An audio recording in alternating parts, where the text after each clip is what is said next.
Welcome to my YouTube channel. ഇന്ന് SLC മക്കൾക്ക് വേണ്ടിയിട്ട് പറയാൻ പോകുന്ന വേറൊരു ഇമ്പോർട്ടൻ്റ് ആയിട്ടുള്ള ചോദ്യം, പരീക്ഷയിൽ നിങ്ങൾക്ക് പ്രതീക്ഷിക്കാവുന്നൊരു ചോദ്യമാണ് ദേശീയോദ്ഗ്രഥനം. ഇതിനെപ്പറ്റി എന്തായാലും ഒരു 3 മാർക്കിനോ 4 മാർക്കിനോ നമുക്ക് പരീക്ഷയിൽ എക്സ്പെക്റ്റ് ചെയ്യാം ഒരു ചോദ്യം. ഓക്കെ, അപ്പോൾ എന്താണെന്ന് പഠിക്കാം. വ്യത്യസ്ത പശ്ചാത്തലം, പ്രദേശം, ഭാഷ, മതം, സംസ്കാരം എന്നിവ പിന്തുടരുന്ന ജനങ്ങളെ അവരുടെ വൈവിധ്യങ്ങളെ മാനിച്ചുകൊണ്ട് തന്നെ ഏകീകൃതവും സൗഹാർദ്ദപരവുമായ ഒരു രാഷ്ട്രത്തിലേക്ക് കൊണ്ടുവരുന്ന പ്രക്രിയയെ വിളിക്കുന്ന പേരെന്താണ്? ദേശീയോദ്ഗ്രഥനം. എന്തൊക്കെയാണ്? വ്യത്യസ്ത പശ്ചാത്തലം, പ്രദേശം, ഭാഷ, മതം, സംസ്കാരം, ഇവയിലെ വൈവിധ്യങ്ങളെ എല്ലാം എന്ത് ചെയ്യുക? ഒറ്റ കുടക്കീഴിലാക്കുക.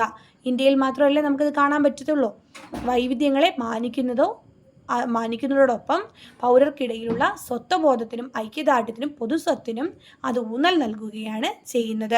നാനാത്വത്തിൽ ഏകത്വം പ്രോത്സാഹിപ്പിക്കുന്ന ആഘോഷങ്ങൾ ഇന്ത്യയുടെ ദേശീയോദ്ഗ്രഥനത്തിന് പ്രചോദനമാണ്. അതുപോലെ തന്നെ നമുക്ക് ഇതിൻ്റെ പ്രത്യേകതകളും കൂടി ഒന്ന് നോക്കാം. എന്തൊക്കെയാണ് പ്രത്യേകതകൾ? നാനാത്വത്തിൽ ഏകത്വം വളർത്തുന്നു, സാമൂഹിക ഐക്യം പ്രോത്സാഹിപ്പിക്കുന്നു, ദേശീയ സ്വത്വം വികസിപ്പിക്കുന്നു, രാഷ്ട്രീയ വികസനത്തെ പ്രോത്സാഹിപ്പിക്കുന്നു, ജനാധിപത്യ ഭരണക്രമത്തെ ശക്തിപ്പെടുത്തുന്നു, ബഹുസ്വരത നേരിടുന്ന വെല്ലുവിളികളെ തരണം ചെയ്യാൻ സഹായിക്കുന്നു.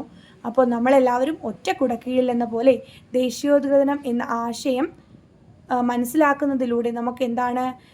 ഇന്ത്യയിലെ എല്ലാ മനുഷ്യരും ഒറ്റ കുടക്കീഴിൽ ഒരു കുടുംബമായി തന്നെ ജീവിക്കേണ്ടവരാണെന്നുള്ളൊരു ആശയമാണ് നമുക്കിതിൽ നിന്ന് മനസ്സിലാകുന്നത്.